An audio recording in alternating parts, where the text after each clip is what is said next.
Naxxramas, the giant floating necropolis which serves as the base of operations for one of the Lich King's most powerful officers and the final boss, Kel'Thuzad.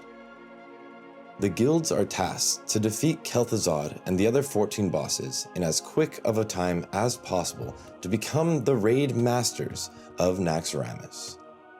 The raid is split up into 4 different wings: the Abomination Wing, the Death Knight Wing, also known as the Military Wing, the Plague Wing, and the Spider Wing, and each guild may choose their own order in which to deal with these. Starting with the Spider Wing, which is considered one of the easiest wings with some of the shortest boss fights in this raid. A Noob Recon is no challenge for these guilds, as his characteristic ability, Locust Swarm, is completely skipped and his adds are cleaved down on top of the boss right away. More interestingly is the Trash before Grand Widow Fair Lena, the second boss. This Trash is one of the most unforgiving and risky of the entire raid, and could cause the run to be over if failed, even though it's one of the first pulls of the dungeon. However, where we have seen different strategies being used to clear the room as quickly as possible, a notable pull will be most likely used that includes pulling over 110 mobs together, and with a coordinated use of sapper charges, they are instantly killed. Grand Widow Fair Lena is no challenge to these guilds, and they are more interested in bringing the boss to the exit of the room to move on than they are with any of the mechanics. Naxxramas is the last boss of this wing, but has the shortest fight duration of all the bosses in the raid, with a kill time of just over 30 seconds. We can expect the top guilds to use most of their damage cooldowns here, just to make sure that she dies before using Web Wrap, an ability that stuns the entire raid for 10 seconds while she keeps attacking the tank. Plague Wing is a very famous wing, as it persists of Hygen the Unclean, but before him is Noth the Plaguebringer, where players must be focused on dispelling the curse of the Plaguebringer before it causes an entire raid wipe.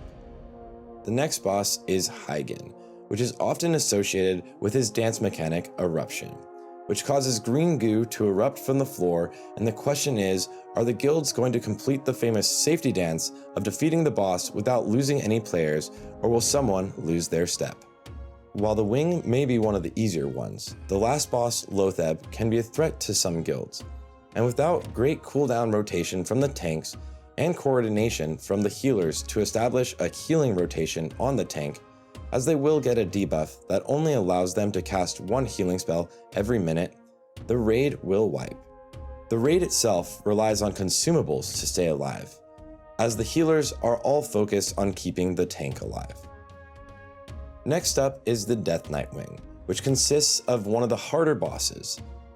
The first boss, Instructor Resuvius, is one of the most punishing bosses in the game.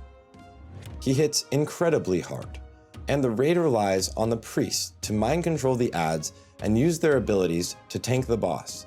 But if a mind control drops for even a second, it could spell instant death for the highest threat member of the raid. The second boss is Gothic the Harvester, and this boss is no threat to these raids, so instead all of the top guilds have noticed that the gates of the boss's room actually don't stop enemies from passing through them. So speedruns will see hunters pulling trash in between Gothic and 4 horsemen to save time after the boss, and for something to do during the long phase 1 of this encounter. The last boss of this wing is no other than the 4 horsemen, a rather famous fight because of the fact that you are fighting 4 bosses and their individual proximity mark ability, which is increasingly deadly. It is important not to be greedy when it comes to this ability, and the guild's patience are tested here once again. But it is also during these times that small margins can be gained and perfectly timed calls can make a big difference. Lastly, we have the Abomination Wing. We meet Patchwork, who is known for hitting extremely hard, and is a matter of being patient and letting between 2 and 4 tanks build threat before the raid starts attacking. But here, small margins can be gained through bravery or loss of world buffs through impatience. Next, we have Grobulus, one of the easier bosses in the raid, which some guilds pull simultaneously with Trash to save time as he's patrolling around and standing in the way of some of the mobs. Moving on to Gluth the dog. It is said he is being fed an army of zombies daily because of his appetite, but these guilds have so much damage that we won't get to see many of his abilities, nor his characteristic Decimate ability. More interestingly, however, is the pipe leading up to this boss, where we have seen some raiders slip and fall all the way to the start of the wing. Thaddeus, on the other hand, is a boss of coordination and is very unforgiving. A single player can cost the entire guild dearly by misplacing themselves after a polarity shift and causing a wipe.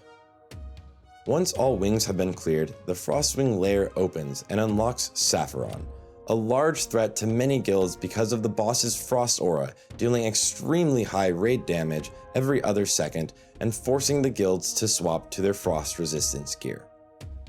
When the frozen dragon has been defeated, the guilds must take on the final boss, Kel'Thuzad, the longest fight in this raid. While the first phase of this fight isn't something most guilds fear, it is when the boss starts to attack the raid himself that he becomes truly terrifying. With punishing mechanics that can instantly kill players, powerful minions that spawn, and a multi-target mind control that can cause unexpected deaths, perfecting this fight is a must to have a chance to become the raid masters.